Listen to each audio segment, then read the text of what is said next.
Assalamualaikum warahmatullahi wabarakatuh. Nama saya Mardia Rangkuti. Di sini saya akan menjelaskan sejarah perjuangan bangsa Indonesia. Saya berasal dari kelas PGMIC 2019 dengan NIM 1914071 mata kuliah konsep dasar IPS. Sejarah perjuangan masa penjajahan Belanda. Kedatangan bangsa Belanda. Bangsa Belanda sampai ke Indonesia pada tanggal 22 Juni 1596. Armada Belanda berhasil mendarat di Banten, Jawa Barat. Pada awalnya, kedatangan bangsa Belanda disambut baik oleh Sultan Banten. Kegiatan perdagangan menjadi ramai, namun hal itu tidak berlangsung lama. Bangsa Belanda berubah menjadi serakah dan kasar.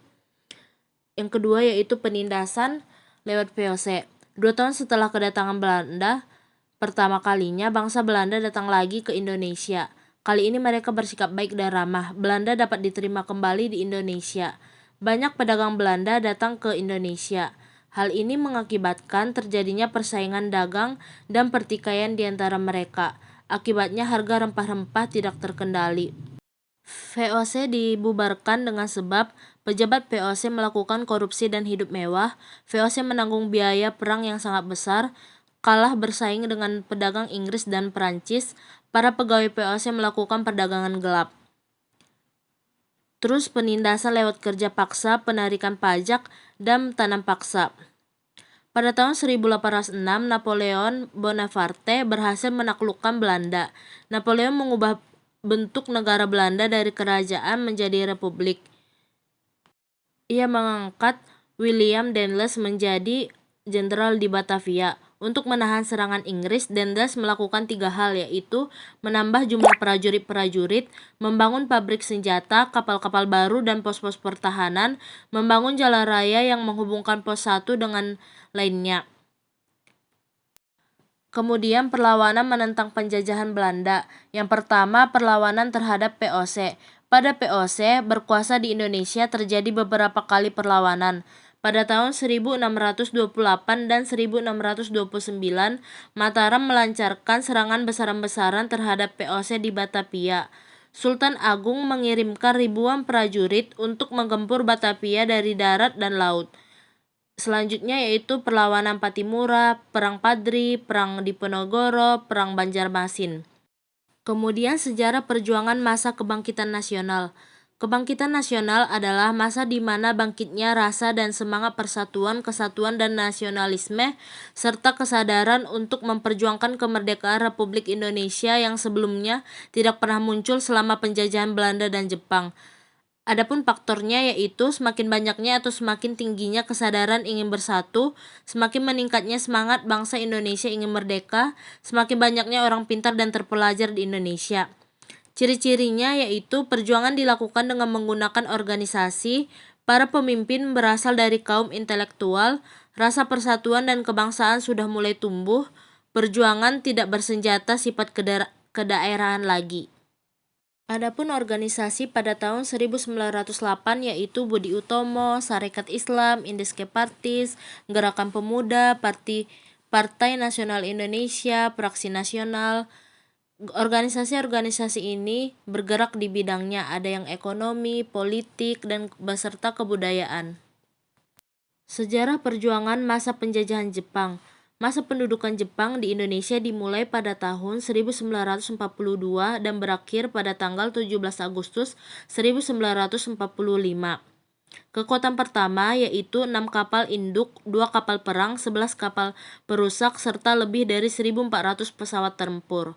Pada tanggal 7 Desember akan menyerang secara mendadak basis armada Pasifik Amerika Serikat di Pearl Harbor di Kepulauan Hawaii. Kekuatan kedua, sisa kekuatan angkatan laut yang mereka miliki mendukung angkatan darat dalam operasi selatan, yaitu penyerangan atas Filipina dan Malaya atau Singapura, yang akan dilanjutkan ke Jawa. Tujuan Jepang menyerang dan menduduki Hindia Belanda adalah untuk menguasai sumber-sumber alam terutama minyak bumi, guna mendukung potensi perang Jepang serta mendukung industrinya.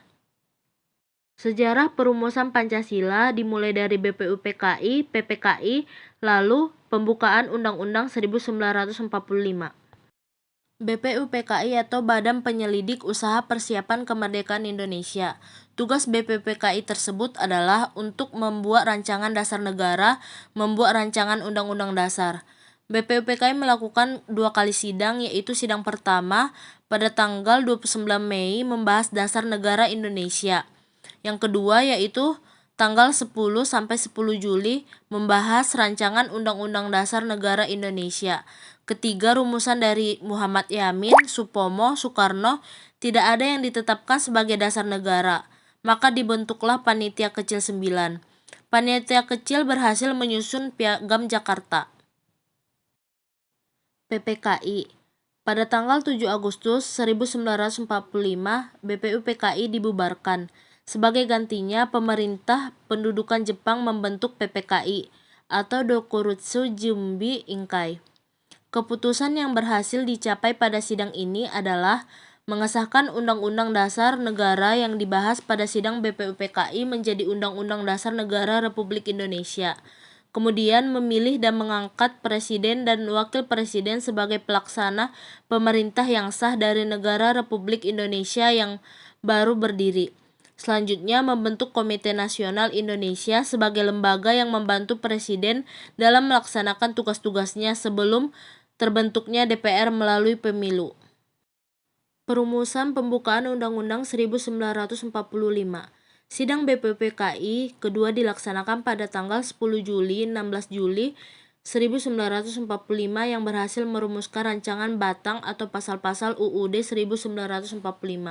Konstitusi seharusnya dibuat atau ditetapkan oleh lembaga tertinggi negara, tetapi mengingat pada masa Indonesia merdeka belum memiliki lembaga negara, maka badan yang ada pada saat itu yaitu PPKI menetapkan dan mengesahkan berlakunya konstitusi yang pertama, yaitu Undang-Undang 1945 pada tanggal 18 Agustus 1945. Rancangan Undang-Undang Dasar itu sebenarnya merupakan hasil karya BPUPKI. Dalam rancangan Undang-Undang Dasar tersebut merumuskan pembukaan UUD 1945 yang dikenal dengan nama Piagam Jakarta. Dalam Piagam Jakarta, alinea keempat, dirumuskan calon dasar negara dengan sila pertama, berbunyi ketuhanan dengan menjalankan syariat Islam bagi pemeluk-pemeluknya.